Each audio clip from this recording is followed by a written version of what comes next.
Good evening to all. Happy Children's Day to all my dear students. Today in this video lecture we will discuss the question answers of landscape of the soul. जो question answers हैं किसके, landscape of the soul, class 11th की NCERT English की जो book है उसमें ये chapter हमें दिया गया है लैंडस्केप ऑफ द सोल करके। तो यहाँ पे इसके क्वेश्चन आंसर डिस्कस करेंगे। अगर वीडियो आपको पसंद आए तो अपने फ्रेंड्स के साथ भी आप शेयर कीजिएगा। मैं अपने ये जो मेरे स्टूडेंट्स हैं उनके लिए यहाँ पे एक वीडियो, यहाँ पे कुछ क्वेश्चन आंसर्स यहाँ पे डिस्कस करेंगे इस वीडियो में। तो पहला क्वेश्चन आप देख सकते हैं यहाँ पर। अब जो लैंडस्केप ऑफ द सोल है ये किसने लिखा है? नेथाली ट्रोब्रॉय ने लिखा है। नेथाली ट्रोब्रॉय, ट्रोब्री करके भी बोल सकते हैं, नेथाली ट्रोब्री ने लिखा है landscape of the soul. Landscape of the soul का मतलब क्या होता है? देखो, आत्मा का लैंडस्केप यानी कि जो आपके विचार हैं, जो आंतरिक विचार हैं, उनका क्या करना है? एक लैंडस्केप, एक पेंटिंग के रूप में उसको आकार देना। ठीक है, तो पहला क्वेश्चन आप देख सकते हैं यहाँ पर। First question we have given, contrast the Chinese view of world with the European view with examples. तो इसमें एग्जाम्पल्स के द्वारा हमें समझाना है। दूसरा क्वेश्चन है, explain the concept of Sansui. तो डिस्कस करते हैं, पहले क्वेश्चन को यहाँ पे एक्सप्लेन करने की कोशिश करते हैं। कोशिश करूँगा आपके पूरे समझ में आ जाए, 100% यहाँ पे कोशिश हमारी ये रहेगी। देखिए यहाँ पे, द चाइनीज़ पेंटिंग्स, जो चाइनीज़ पेंटिंग्स हैं आर बेस्ड ऑन इमेजिनेटिव, यानी कि किस पे बेस्ड है? इमेजिनेशन पे बेस्ड है, कल्पना पे बेस्ड है। इमेजिनेशन का मतलब होता है कल्पना। कल्पना यानी कि जो आप सोचते हैं, जो विचारते हैं, उस पर आधारित। ठीक है, इनर और स्पिरिचुअल अप्रोच। इनर आंतरिक हो गया, स्पिरिचुअल आध्यात्म से रिलेटेड जो भी आपका एक दृष्टिकोण है। जैसे मैं यहाँ पे देखिए इस चीज़ को समझाने की कोशिश कर रहा हूँ। स्पिरिचुअल, जैसे आप किसी गॉड को मानते हैं। ठीक है, अब जैसे हम बात करते हैं यहाँ पे महादेव की बात करते हैं। आप शिव जी का एक लैंडस्केप जो बनाते हैं, जब पेंटिंग बनाते हैं शिव जी की, तो आपका इमेजिनेशन होता है ना। आप जैसे जैसे आपके दिमाग में एक कल्पना की मात्रा, आपने कहानी सुनी होती है, उसी बेस पे आप उनका क्या कर देते हैं? पेंटिंग बना देते हैं।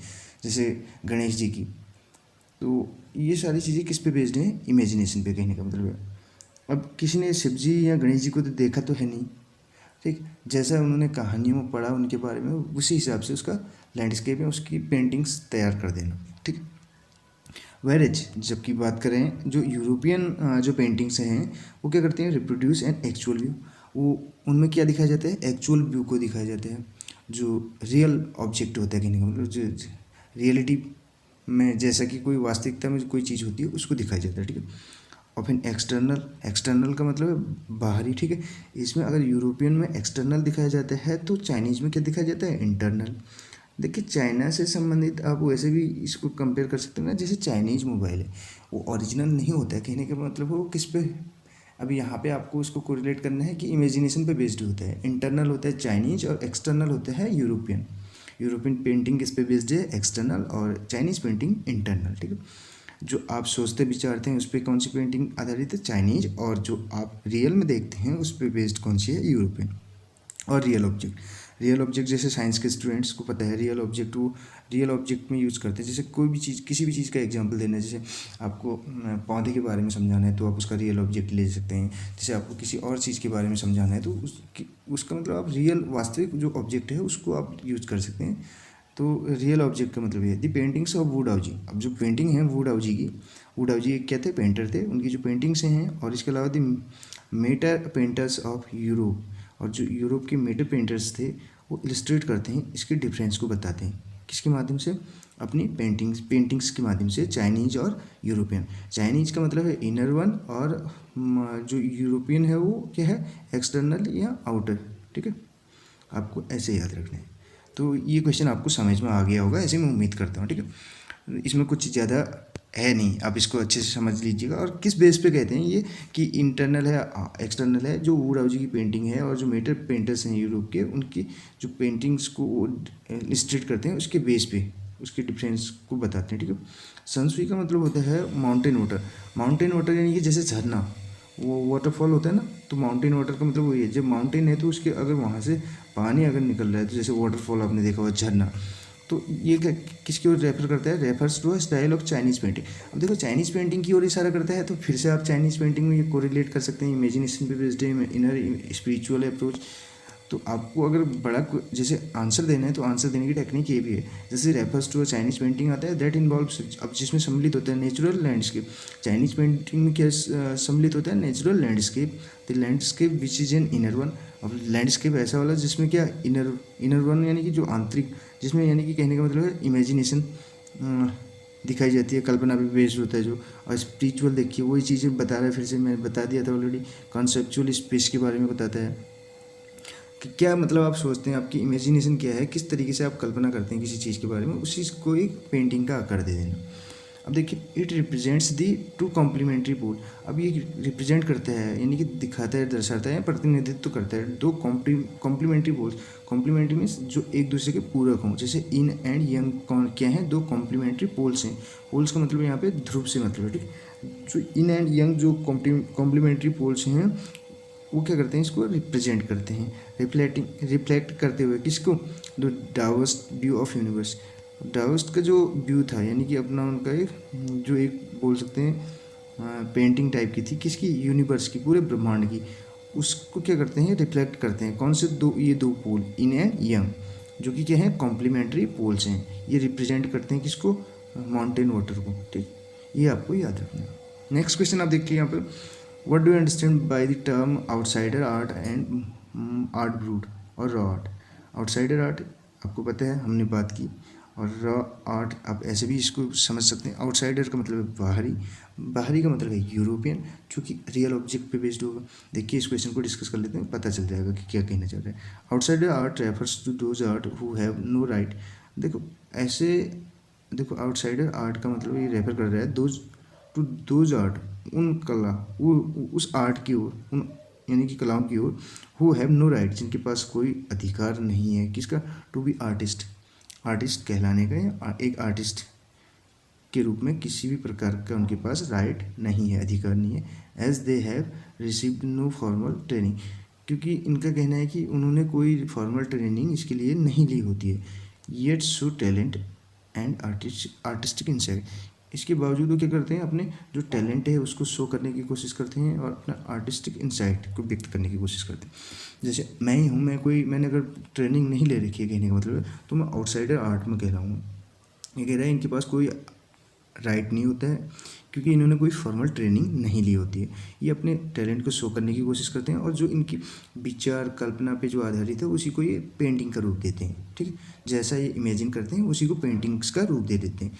अब दूसरी ओर आर्ट ब्रूट का मतलब कह रहे हैं, आर्ट ब्रूट या रॉ आर्ट। रॉ का मतलब है कच्ची, यानी कि कोई भी कच्चा, ठीक है। अब कैसे? Are the works of art, ये वर्क हैं कह रहा है आर्ट के, इन दियर रॉ स्टेट, एक यानी कि परिपक्वता वाला नहीं है, ठीक है। ये भी बोल सकते हैं। आगे देखिए इसमें, as regards culture and artistic influence, इसमें ये किसको दिखाने की कोशिश करते हैं? बात करें तो कल्चर को, कल्चरल यानी कि सांस्कृतिक, और इसके अलावा आर्टिस्टिक इन्फ्लुएंस, जो आर्टिस्ट का अपना इन्फ्लुएंस है उसको दर्शाने की कोशिश करता है आर्ट ब्रूट, ठीक है। ये भी एक रॉ आर्ट है। रॉ का मतलब आपको पता है ना, इमेच्योर बोलेंगे जिसको। नेक्स्ट आप देखिए यहाँ पे, who was the untutored genius who created paradise. तो अनट्यूटर्ड जीनियस कौन था जिसने क्या किया? क्रिएटेड पैराडाइज कह रहा है। And what is the nature of his contribution to art, और उसका जो what is the nature of his contribution to art, जो उसका नेचर है कह रहा है, जो उसने कंट्रीब्यूट किया आर्ट को, वो क्या रहा है उसमें, ठीक है, नेचर के उसमें उसका योगदान कहने का मतलब है। The untutored genius, the untutored genius who created paradise was Nekchand. अब उसका नाम क्या था? जिसने अनट्यूटर्ड जीनियस जिसने पैराडाइज को क्रिएट किया था, उसका नाम नेक्चन था।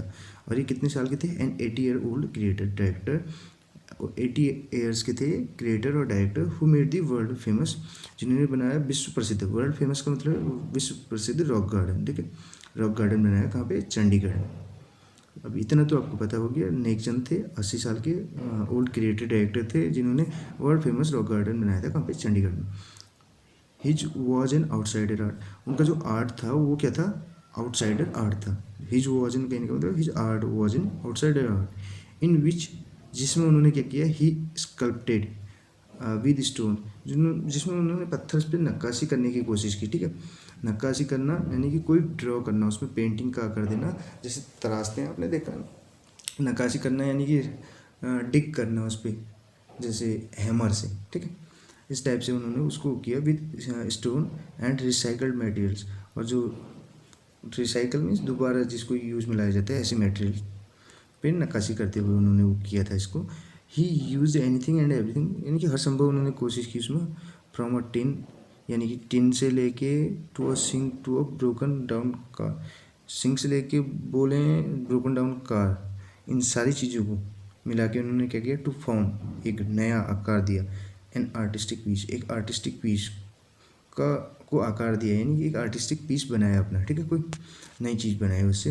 One of his famous creation, इनकी जो फेमस क्रिएशंस हैं उनमें से है, ठीक है। One of his famous creations are, तो उसमें क्या है, वुमेन बाय द वाटरफॉल करके इनकी एक क्रिएशन है। जो इनकी फेमस क्रिएशंस हैं उनमें से एक है वुमेन बाय द वाटरफॉल करके। तो माय डियर स्टूडेंट, मुझे लगता है कि ये जो वीडियो है ये आपके लिए हेल्पफुल रहेगी। अगर आपको पसंद आए तो अधिक से अधिक शेयर कीजिएगा। और अगला कौन सा टॉपिक, कौन से चैप्टर के क्वेश्चन आंसर हम डिस्कस करें, ये आप कमेंट बॉक्स के माध्यम से बता सकते हैं, ठीक है। और ये भी बताइएगा कि थोड़ा सा मैं ये भी चेक करना चाहता हूँ कि कौन सी बुक में है, कौन से नंबर का चैप्टर है और किसने लिखा है, ये आपको बताना, ठीक है। थोड़ा सा हमने इसके बारे में बता भी रखा है, लेकिन आप भी कमेंट बॉक्स के जरिए हमसे जुड़ सकते हैं इस माध्यम से, ठीक है। Thank you so much.